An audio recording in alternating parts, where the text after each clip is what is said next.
Swastiastu. Om Swastiastu.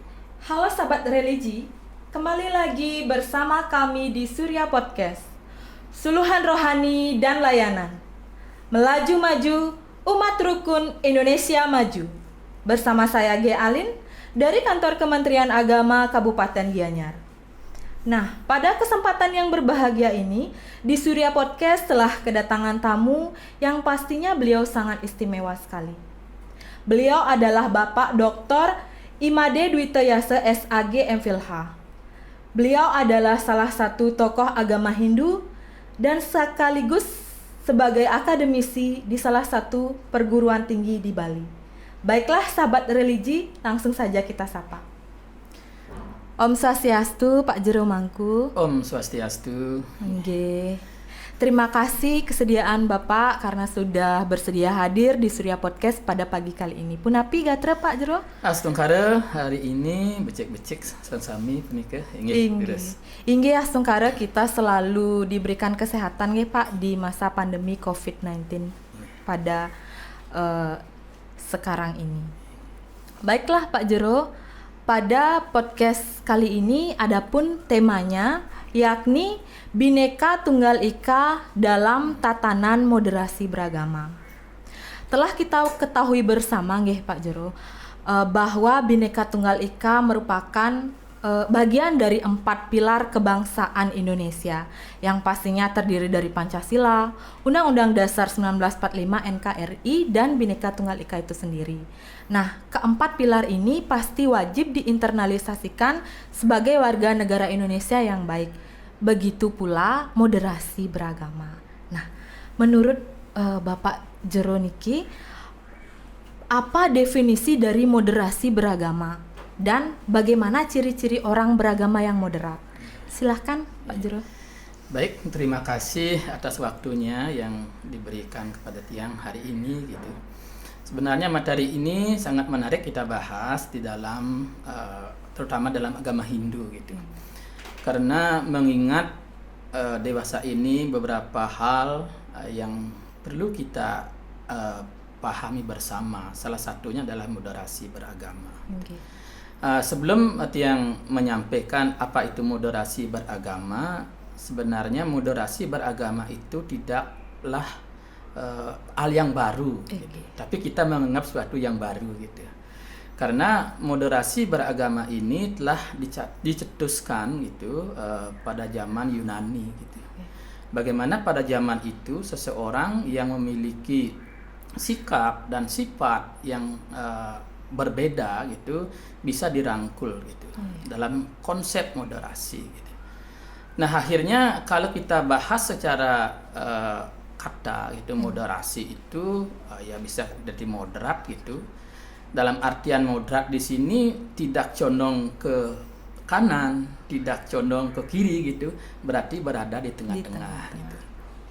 Artinya seseorang yang memiliki eksistensi dimanapun dia berada, dia selalu menghormati. Tidak memihak kepada satu orang, tidak memihak pada orang lain, tapi dia berada di tengah-tengah sebagai eksistensi dia itu di dalam kehidupan bermasyarakat. Dia akan eksis gitu. Nah, kalau kita lihat dari bagaimana ciri-ciri orang yang moderat gitu atau yang memiliki moderasi gitu, tentunya orang itu berpikir secara positif yang pertama. Yang kedua, selalu menghargai perbedaan gitu. Di mana perbedaan itu dianggap sebagai sesuatu yang memperindah. Bahwa hidup ini penuh dengan perbedaan dan perbedaan ini digunakan atau dianggap sebagai sebuah bunga hiasan itu sehingga orang akan tampak lebih indah gitu jika memiliki moderasi beragama gitu.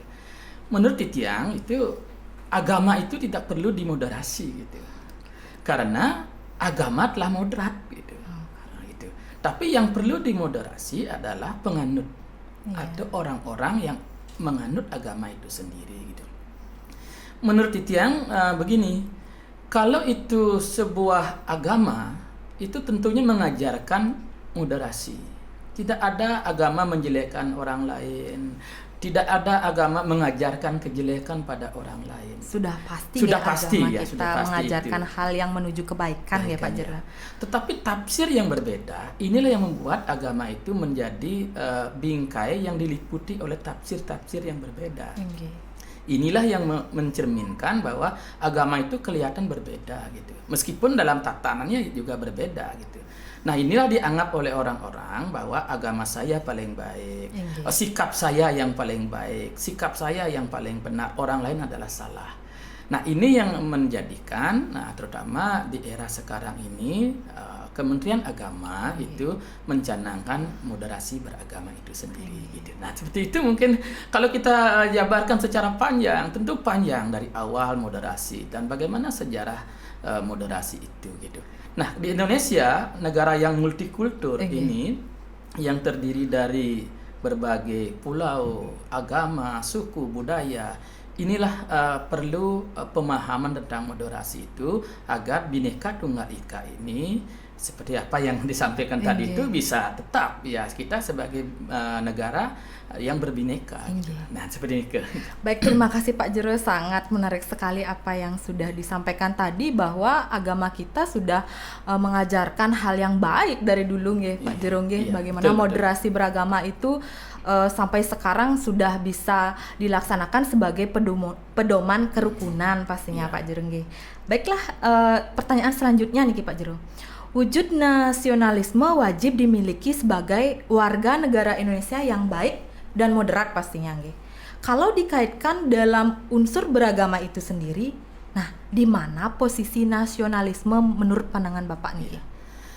Kalau kita lihat dalam pandangan nasionalisme, cinta tanah air gitu seperti itu, tentunya pandangan di tiang itu adalah bagaimana kita selalu menjaga tanah air kita ini yang berbeda-beda ini gitu. Di sanalah posisi kita gitu.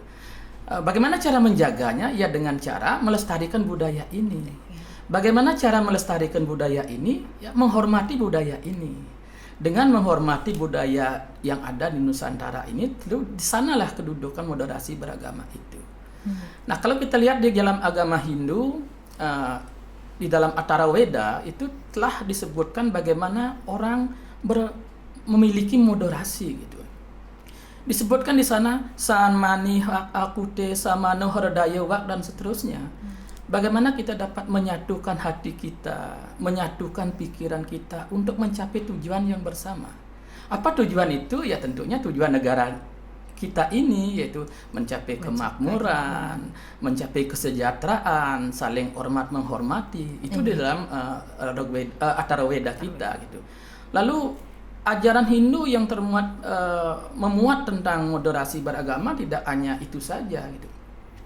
Tapi Wasudewa Kutumbakam, Udarana Citranam Wasudewa Kutumbakam gitu. Kita adalah bersaudara. Meskipun berbeda pulau, berbeda suku, berbeda agama, kita itu adalah bersaudara gitu. Nah, inilah wujud-wujud sebagai moderasi beragama gitu. Nah, ini orang-orang yang beragama inilah yang harus melaksanakan ini, bukan tatanan kontekstual gitu, tekstual, tapi dalam tatanan kontekstual harus diimplementasikan gitu. Pemikiran kita bisa maju, kita bisa menghilangkan ego dalam diri gitu, sehingga apa yang kita laksanakan ini betul-betul moderat gitu. Dengan moderat inilah negara ini menjadi sesuatu yang baik gitu. Menjadi sesuatu yang aman dan sebagainya. Itulah posisi wujud cinta dari tanah air itu ya menjalankan swadharma gitu. Kalau dibalikkan ada swadharma agama, swadharma negara. Inilah salah satu jalan lah untuk menuju itu seperti ini. Pak Jero. Sangat kompleks sekali nih penjelasan dari Bapak Jero. Semoga sahabat religi bermanfaat pastinya niki pengetahuan yang sudah dibagikan pada pagi kali ini. Nah, berbicara tentang nilai-nilai moderat niki Pak Jero Mangkung nggih, sudah wajib dimiliki dengan landasan kebinekaan dan nilai agama itu sendiri. Tetapi beberapa persoalan dalam fakta sosial, unsur-unsur ini hanya diwacanakan nih seperti dimaksud diwacanakan nih masih ada saja oknum-oknum niki Pak Jero Mangkung nggih membeda-bedakan klaster, ras dan sebagainya. seperti memiliki sifat feodalisme dan sikap radikal. Nah, Bapak sebagai akademisi nih juga Pak nggih, bagaimana unsur-unsur paradigma ini bisa ada dan bagaimana menepis pemahaman ini Pak Jero? Silakan. Ya, tentunya ini sangat sulit juga untuk kita jawab gitu sendiri gitu.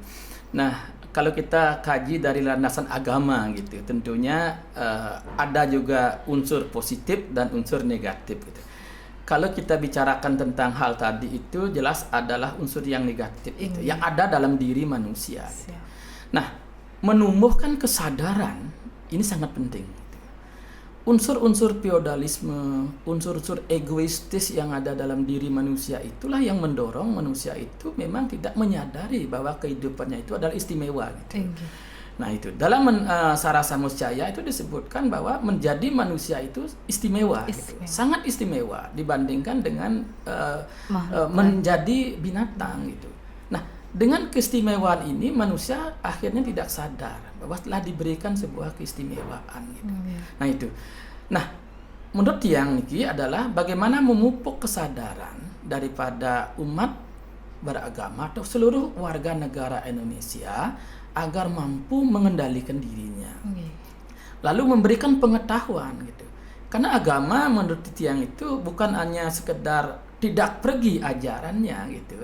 Tetapi agama di dalam menurut pengertian Tiang itu adalah sebuah pengetahuan. Sebuah doktrin-doktrin pengetahuan yang harus diamalkan gitu. Tidak hanya sekedar ajaran yang tidak pergi gitu. Nah setelah itu diamalkan, itulah yang disebut dengan agama gitu. Memiliki nilai keyakinan, serada gitu. Kalau tidak memiliki serada, berarti agama itu belum mampu memberikan pemahaman pada umat. Maka umat ini serada ini wajib gitu. Nah dalam tatanan ini yang paling utama menurut Tiang itu adalah bagaimana memupuk kesadaran setiap umat sehingga ego sektoral, praktek-praktek yang radikal itu tidak muncul di dalam kehidupan di sini. Dia saling menghormati antara manusia satu dengan yang lainnya, antara warga dengan warga, antara agama dengan agama yang lainnya gitu. Nah itu yang berikan gitu. Baiklah Pak Jero, sangat informatif sekali nggih. Nah, yang dijelaskan tadi bagaimana cara pengendalian diri agar tidak terjadi lagi oknum-oknum yang bersifat negatif niki yang tidak mewujudkan moderasi beragama itu sendiri nggih. Mungkin nyambung niki Pak Jero. Yang terakhir niki pertanyaannya nggih. Suatu konsep wajib diimbangi dengan strategi pastinya Pak Jero ya. Bagaimana pesan-pesan Bapak Jero kepada sahabat religi dimanapun berada agar unsur-unsur moderat dengan berlandaskan kebinekaan dan nilai moderasi beragama menjadi kesadaran yang murni. Silakan. Iya. Mungkin pesan Tiang Niki sebelum ke pesan Niki Tiang tambahkan sedikit sebagai akademis gitu. Nah dalam era ini itu kan ada istilahnya Merdeka Belajar Kampus Merdeka mungkin digerakkan oleh berbagai kementerian dan seluruh itu. Nah di sana sekarang telah dicantumkan mata kuliah disebut dengan moderasi beragama.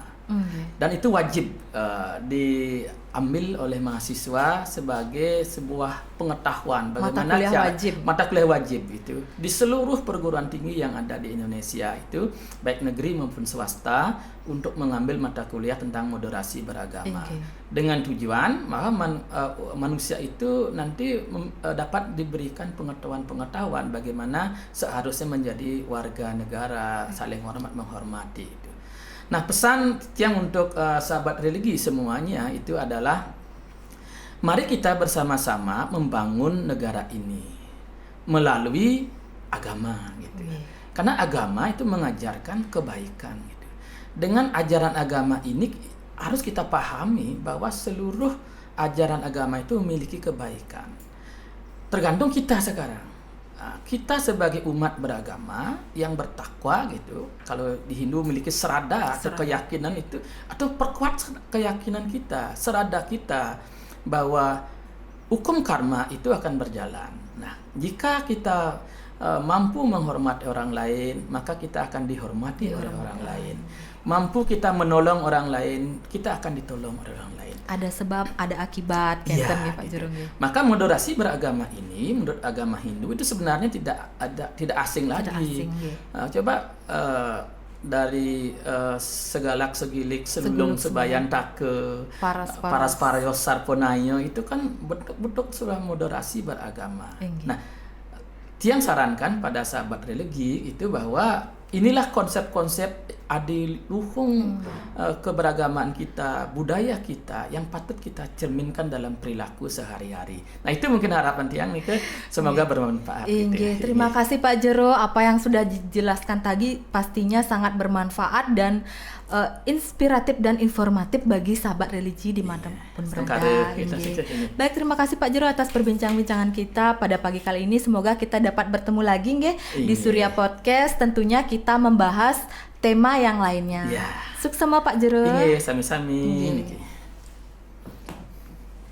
Baiklah sahabat religi, demikian tadi perbincangan kita bersama Bapak Dr. Imade Dwi Teyase SAG MPhilH. Semoga apa yang sudah diperbincangkan tadi memberikan manfaat bagi sahabat religi dimanapun berada. Jangan lupa tetap menerapkan 5M dan 1D. Akhir kata, kami tutup dengan Parame Santi. Om Santi, Santi, Santi, Om.